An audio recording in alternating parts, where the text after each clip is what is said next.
Settled alongside the Little Cuyahoga River, Akron, Ohio officially became a city in 1836.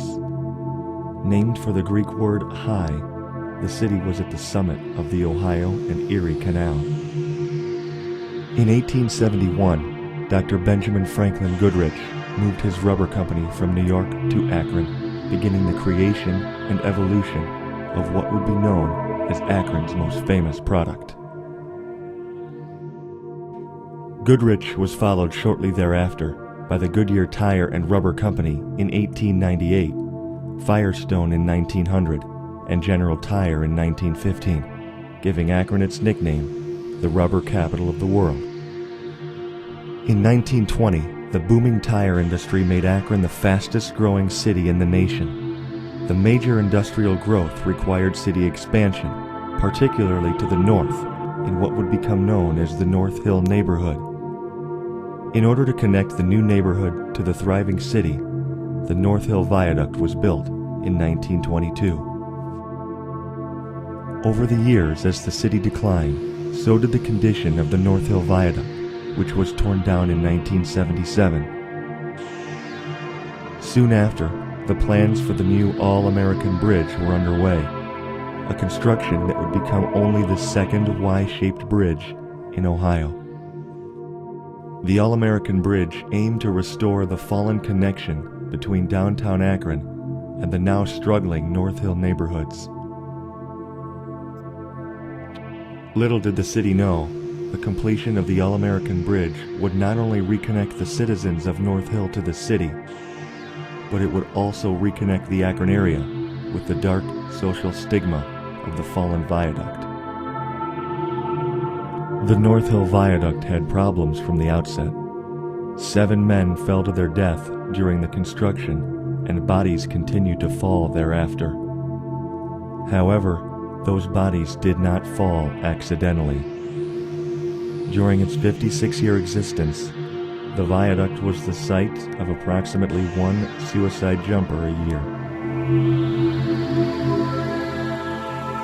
Really, it's been going on from the old bridge before it was torn down, and it has continued on the new bridge.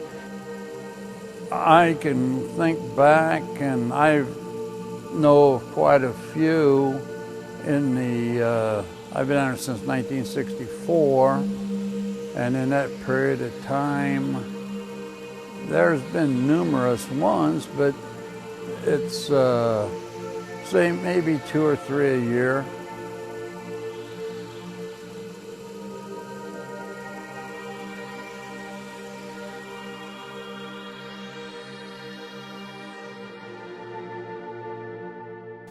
What we did is we queried, I didn't separate them by year, but we have January 1st of 2004 until October 31st of this year, 2005.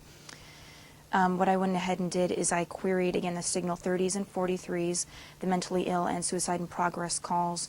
For the entire city of Akron, we had 3,373 calls.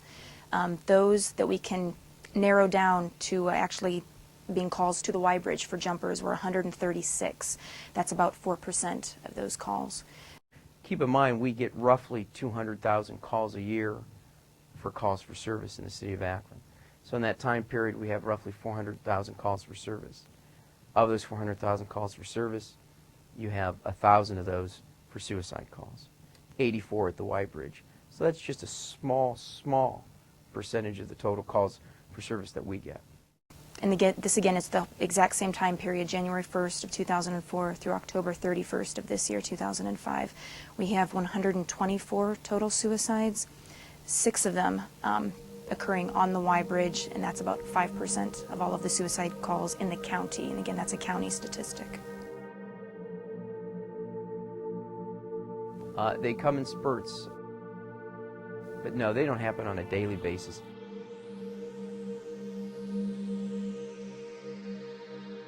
Unfortunately, I mean, looking at the statistics from Summit County, it seems as if you're going to jump, the place to do it is for some reason the Y Bridge. And I just think that because of over the years, it's just gained that type of reputation.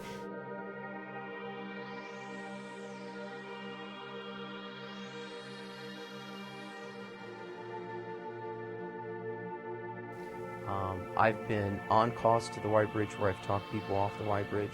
I've been on calls where bodies have been found under the Y Bridge.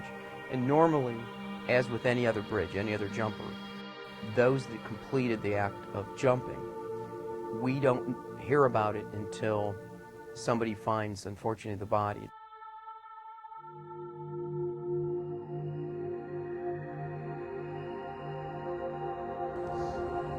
Well, I lived down here most of my life, and I ended up raising 3 kids down here. And as I grew up down here, started being involved in the community, we started noticing bodies start falling down from the bridge. We've been here since 1982. I've been with the organization since '85. And obviously over the course of those years there's been a number of suicides and suicide attempts, and they seem to be at the side of the bridge that our facilities are located for some reason. That seems to be a preferred spot. All right, the old bridge ran right through here. They tore it down. They built this new bridge here, which runs right beside this building that we're in now. You can get a better idea here how close the edge of this railing here on the west side of the bridge over this building at what we refer to as 80 East North Street. These were buildings and all that down here. We had one that jumped through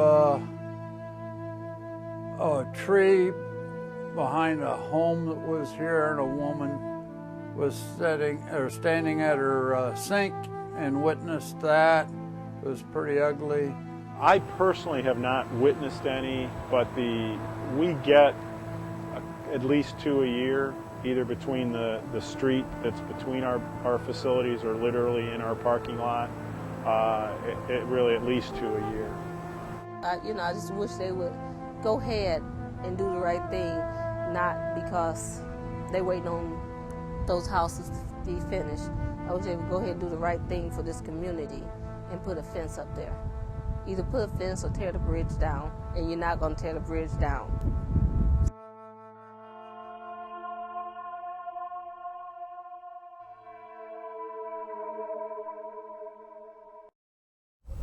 Well, by having a fence put up, it would make it much more difficult, if not impossible, for people who are inclined to commit suicide. And with a lot of suicide attempts, they really don't want to go through with it. They're hoping someone comes and stops. So if you can put a barrier up, it would certainly potentially save some lives, and it would certainly help this area from the stigma of the successful suicides, and can only be a positive, especially for the development of the area and the morale of the staff and our clients and everyone else.